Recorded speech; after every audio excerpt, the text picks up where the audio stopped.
Assalamu alaikum. In this video, I am explaining topic 7.4 of chapter 7 Rocks and Weathering. Why do sediments form layers? जब कभी हम sedimentary rock की study करेंगे तो वो हमेशा लेयर्स की फॉर्म में हमें नज़र आएगी। सेडिमेंट्री रॉक हमेशा लेयर्स की फॉर्म में नज़र आती है। यहाँ पे ग्रैंड कैनियन की जो है वो एक पिक्चर दी हुई है। इसमें वाज़ेह देखा जा सकता है कि सेडिमेंट्री रॉक्स की लेयर्स।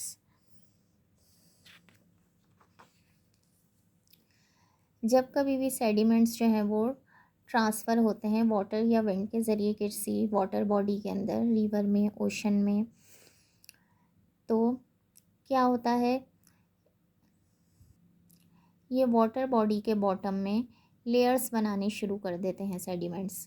फिर वक्त के साथ साथ लेयर्स लेयर्स के अंदर जितने भी ग्रेन्स होते हैं लेयर्स के अंदर, वो आपस में क्लोजली पैक होते रहते हैं। जितने भी स्पेसेस हैं, पोर्स हैं, वो सारे जो है वो मिनरल्स से फिलअप हो जाते हैं और ये टाइटली एक दूसरे से बाइंड होते रहते हैं और लेयर्स की फॉर्म में चेंज होते होते ये रॉक बना लेते हैं और इस लेयर्ड रॉक को कहते हैं सेडिमेंट्री रॉक।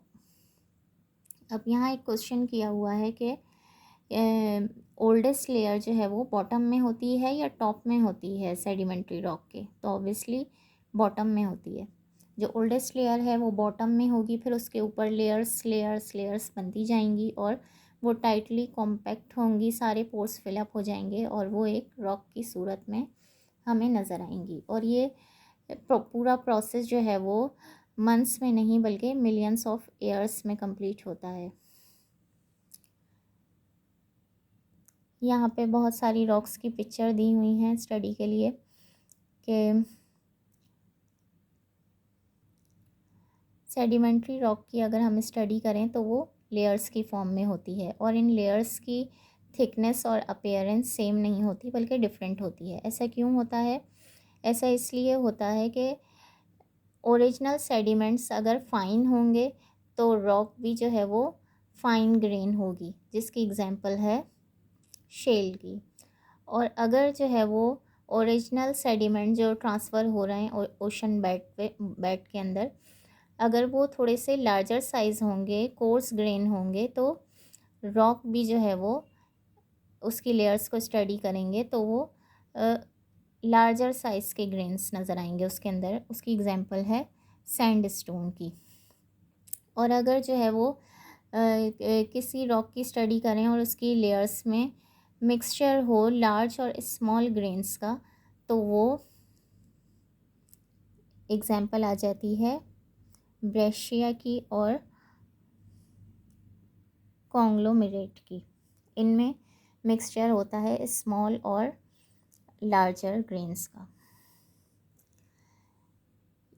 इस टाइप की डेपोजिशन जिसके अंदर सेडिमेंट्स जो हैं वो किसी वाटर बॉडी के बॉटम में जाके एक्यूमुलेट हों और एक न्यू सेडिमेंट्री रॉक फॉर्म करें, इस टाइप की सेडिमेंटेशन को, इस टाइप की डेपोजिशन को कहते हैं क्लास्टिक सेडिमेंटेशन।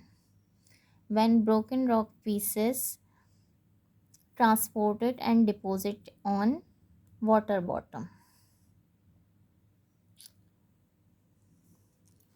अच्छा, ये जो सेडिमेंट्री लेयर्स जो हैं वो अगर इस तरह फॉर्म हो कि वो किसी वाटर बॉडी में जाके डिपॉजिट हों और वहाँ का सारा वाटर एवापोरेट हो जाए और उसके पीछे जो है वो सॉल्ट ही सॉल्ट बचे और वो लेयर्स टू लेयर्स जो है वो बाइंड होता रहे और फिर एक सेडिमेंट्री रॉक फॉर्म हो जाए, तो ऐसे प्रोसेस को कहते हैं केमिकल सेडिमेंटेशन, जिसके अंदर सॉल्ट जो है वो पीछे रह जाए और बाकी सारा वाटर जो है वो एवापोरेट हो जाए। इसकी एग्जांपल में आ जाता है लाइमस्टोन और रॉक सॉल्ट।